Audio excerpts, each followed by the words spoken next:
کیا آپ جانتے ہیں کہ ارطغرل غازی نے ہی دنیا کی سب سے طاقتور سلطنت کی بنیاد رکھی تھی؟ اس نے اپنے 2000 ساتھیوں کی مدد سے ایک ایسی حکومت قائم کی جو 700 سالوں تک پوری دنیا پر راج کرتی رہی۔ اس کی نسلوں میں پیدا ہونے والے سلطان محمد فاتح نے ہی دنیا کی سب سے بڑی توپ ایجاد کی تھی۔ ارطغرل کے ذریعے استھاپت کی گئی سلطنت عثمانیہ نے دنیا کو سب سے زیادہ ویگیانک اور ڈاکٹر دیے۔ راکٹ ٹیکنالوجی پر آدھارت دنیا کا پہلا جہاز سلطنت عثمانیہ میں ہی بنایا گیا تھا۔ ارطغرل نے ڈاکٹروں اور عالموں کی ایک بڑی جماعت تیار کی تھی جو مفت میں لوگوں کی مدد کرتی تھی۔ ان کا پورا خرچ ارطغرل خود اٹھاتا تھا۔ ارطغرل اکیلا انسان تھا جس سے منگول بھی دہشت کھاتے تھے۔ 13ویں صدی عیسوی میں جب منگولوں نے مسلمانوں کے سارے بڑے شہر تباہ کر دیے تو ارطغرل نے سوغوت میں دنیا کی سب سے طاقتور سلطنت کی بنیاد رکھی۔ ارطغرل کائی قبیلے کے مشہور شاسک سلیمان شاہ کا بیٹا تھا۔ سلیمان شاہ اوغوز کی نسلوں سے تھے جنہوں نے چین سے بھاگ کر ایران اور شام میں پناہ لی تھی۔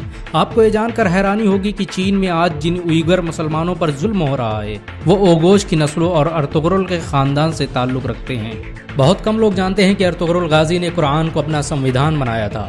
اس کی حکومت میں سود اور بیاج کے استعمال پر سخت مناہی تھی، یہاں تک کہ یہودی اور عیسائی بھی اسلامی قانون کے مطابق تجارت کرتے تھے۔ ارطغرل جب اناطولیہ میں داخل ہوا تو صلیبیوں نے مسلمانوں کے خلاف جنگ چھیڑ رکھی تھی۔ دوسری طرف منگول بغداد کے 10 لاکھ مسلمانوں کا قتل کر چکے تھے، لیکن ارطغرل کے آنے کے بعد اچانک اناطولیہ سمیت وشو کا نقشہ ہی بدل گیا۔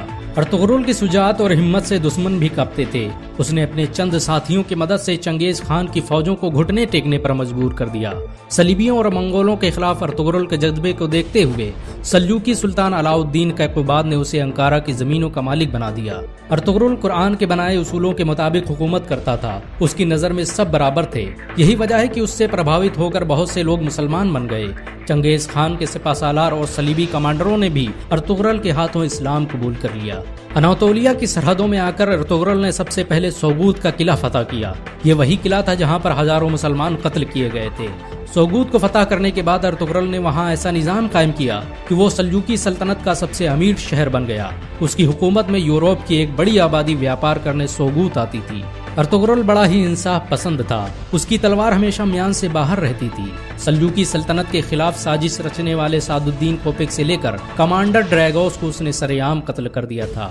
ارطغرل نے جس سلطنت کی بنیاد رکھی اس نے ماتر 100 سال کے اندر ہی آدھی دنیا کو فتح کر لیا۔ اس سلطنت کی سرحدیں ایشیا سے لے کر یورپ اور افریقہ تک پھیلی ہوئی تھی، یہاں تک کہ پورا بھومدھیہ ساگر خلافت عثمانیہ کے قبضے میں تھا۔ 17ویں صدی عیسوی تک دنیا کی آدھی دولت سلطنت عثمانیہ کے قبضے میں تھی۔ جاپان، روس اور فرانس جیسے